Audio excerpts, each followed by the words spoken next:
వచ్చింది. అదే కుళ్ళిపోయిన అమ్మండే ఏదైతే అదేంజలు అని చెప్పి తీసి బయటపడేసామనుకు ఏమైతే ఆ వాసన రాదు, ఆ ఇంట్లో దుర్వాసన ఉండదు, ఆ ప్రాంతం కూడా పాడవదు.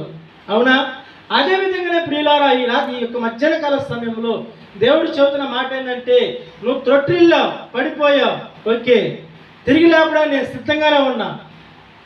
మిమ్మల్ని మరలా తిరిగి కట్టడానికి, మీ గాయాలు కట్టడానికి, మిమ్మల్ని స్వస్థపరచడానికి, మీకున్న సమస్యలను తీసివేయడానికి నేను సిద్ధంగానే ఉన్నా. మీరు కోల్పోయినటువంటి స్వతంత్రాన్ని తిరిగి ఇవ్వడానికి నేను సిద్ధంగానే ఉన్నా. కాబట్టి ఇది మొదలుకొని మరలా నా యొద్దకి రండి. ఆదాము పని చేయలేదండి. ఆ రోజు ఆదాము దేవుని యొద్ద తన తప్పు ఒప్పుకొని ప్రభు దగ్గర ఏడ్చినట్లయితే ఆ బాధ ఉండేది కాదు. కానీ ఏం చేశాడంటే తప్పును కప్పుకున్నాడు. నేను చేయలా, నువ్వు ఇచ్చిన అవ్వ చెప్పింది నేను చేశా, నువ్వు ఇచ్చిన అవ్వ చెప్పింది నేను చేశా. అవునా? హల్లెలూయా.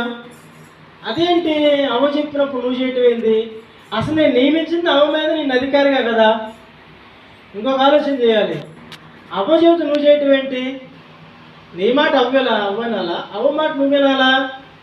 నేను నియమించింది ఏంది? నేను అవ్వ మీద తలకాయగా కదా. మరి నువ్వెందుకు ఈ తప్పు చేయటం ఏంటి? అవ్వను గద్దించాలి. ఏమని గద్దించాలి? తప్పు చేసావు, ఎందుకు తప్పు చేసావు అని గద్దించడం మానేసి ఆమెతో పాటు ఏం చేసావు? నువ్వు కూడా పాపం చేసావు. హల్లెలూయా. అవ్వ తప్పు చేసిందంటే సరే, నువ్వెందుకు చేస్తావు? నువ్వు గద్దించాలి కదా. ఎందుకని గద్దించాలా నువ్వు? సో గద్దించకుండా గర్జించే స్థానంలో నీ ఉండి, బుద్ధి చెప్పాల్సినటువంటి స్థానంలో నీ ఉండి, ఏమండి నువ్వుండి ఎందుకు ఆ పని చేయలేదు అని ప్రభు అడుగుండొచ్చుగా. సో దేవుడు ఏం చేశాడంటే ఆదాము ఏదో తోట నుంచి పిలివేశాడు. ఈరోజు మనం ఆత్మ పరిశీలన చేసుకోవాలి. దేవుళ్ళు రక్షింపబడ్డాం, దేవుళ్ళు కడగబడ్డాం, దేవుని వాక్యం అంటే ఏంటో తెలుసు, రక్షణ అంటే ఏంటో తెలుసు, పాపం అంటే ఏంటో తెలుసు. సమస్తము నీకు తెలియకుండా ఏదీ లేదు కదా. అయినా నువ్వు దాన్ని సమర్థిస్తున్నావంటే నువ్వెక్కడ దేవునికి భయపడినట్లు, నువ్వే విధంగా దేవుని ఆరాధిస్తున్నట్లు, నామకార్థానికి దేవుని సంఘానికి వస్తున్నావు. కానీ ఇవన్నీ తెలిసి కూడా ఆ పాపం నువ్వు ఎలా చేయగలుగుతున్నావు, ఆ పాపం నువ్వు ఎలా కొనసాగించగలుగుతున్నావు, అవన్నీ నువ్వు కొనసాగిస్తున్నావంటే నువ్వెక్కడ దేవునికి భయపడుతున్నట్లు. అమ్మో పాస్టర్ గారు వస్తున్నారు, మా భయం వస్తుందయ్యా, ఇవన్నీ వాడతారు కదా. మాకు దేవుడు అంటే భయం, మాకు దేవుడు అంటే ప్రేమ, సేవకుడు అంటే అభిమానం, ఆయన వస్తే చాలు అని మనం మాట్లాడతాం. కానీ అది క్రియాపూర్వకంగా లేదు. దేవునికి స్తోత్రం, హల్లెలూయా. అది క్రియాపూర్వకంగా ఉన్నదా? లేదండి. ఈరోజు చాలా మంది అలాగే ఉన్నారు. ఆదాములాగే చేసిన తప్పు ఒప్పుకోకుండా కప్పుపుచ్చుకుంటున్నారు. గద్దించాల్సిన వాళ్ళని, ఆత్మ పరిశీలన చేసుకోవాల్సిన వాళ్ళే మరలా అదే పాపాన్ని చేస్తున్నారు.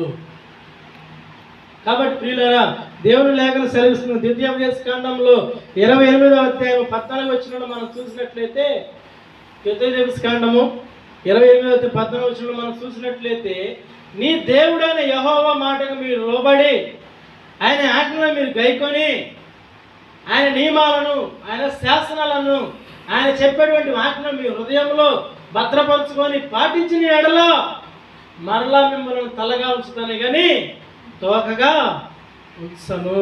హల్లెలూయా. ఇక్కడ దేవుడు ఏం చెబుతున్నాడండి?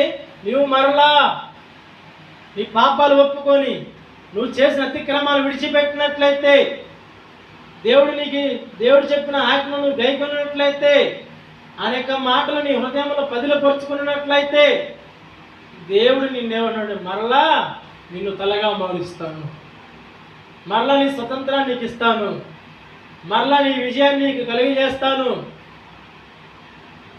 సమస్తం నీ చేతికి మరలా అప్పగిస్తానని ప్రభువు చెబుతున్నాడు. ఇప్పుడు నువ్వేం కోల్పోయావో నాకు తెలియదు, కానీ ఏ స్థితిలో ఉన్నావో నాకు తెలియదు, కానీ ఏ విధంగా ఉన్నావో నాకు తెలియదు, కానీ నీ ఆరోగ్యాన్ని కోల్పోయావా, నీ ధనాన్ని నువ్వు కోల్పోయావా, నీ ఆస్తి పాస్తులు కోల్పోయావా, నీ బంధుమిత్రులను కోల్పోయావా, అందరిని నిన్ను వెలివేశారా, అందరు నిన్ను త్రోసేశారా, ఈరోజు నువ్వు ఏ స్థితిలో ఉన్నావో నాకేం తెలియదు, కానీ ప్రభువు నీతో సూటిగా మాట్లాడుతున్న మాట ఏంటంటే, నీ పాపాన్ని ఒప్పుకొని నువ్వు చేసిన అతిక్రమాలు విడిచిపెట్టి మరలా నీ తండ్రి చెంతకు నువ్వు చేరినట్లయితే, మరలా నువ్వు దేవుని సంఘంలో నువ్వు చేరినట్లయితే, దేవుడు చెబుతున్న మాట ఏంటంటే, నిన్ను మరలా నేను స్వస్థపరుస్తాను, నీ గాయాలు నేను కడతాను, నిన్ను ఆదరిస్తాను, మరలా నా ప్రేమ నీకు చూపిస్తాను. ఒక తల్లి మిమ్మల్ని చేర్చుకున్నట్లుగా నేను మిమ్మల్ని చేర్చుకునేదను.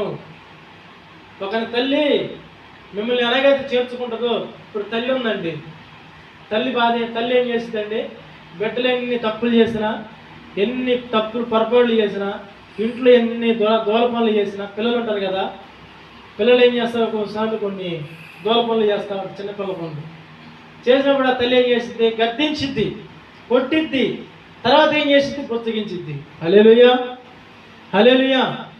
ఏం చేస్తుంది, మళ్ళీ దగ్గర తీసుకొని ఇంకోసారి ఆ తప్పు చేయవాకు, అలా ఉండవాకండి, అలా చేయవాకండి, మరలా ఇలా ఉన్నానని కొన్ని మంచి మాటలు మనకు చెప్పింది. అవునా, తల్లి అలా చెప్పింది కదా. అలాగనే దేవుడు చెబుతున్నటువంటి మాట కూడా ఏంటంటే, ఒక తల్లి మిమ్మల్ని ఆదరించినట్లు చూసినట్లయితే యెషయా 66 అధ్యాయంలో ఉంటుందన్నమాట ఆ మాట. ఒక తల్లి మిమ్మల్ని ఆదరించినట్లు నేను మిమ్మల్ని ఆదరిస్తా, మీ తప్పులు నేను జ్ఞాపకం చేసుకోను, మీ పొరపాట్లు నేను తుడిచివేస్తా,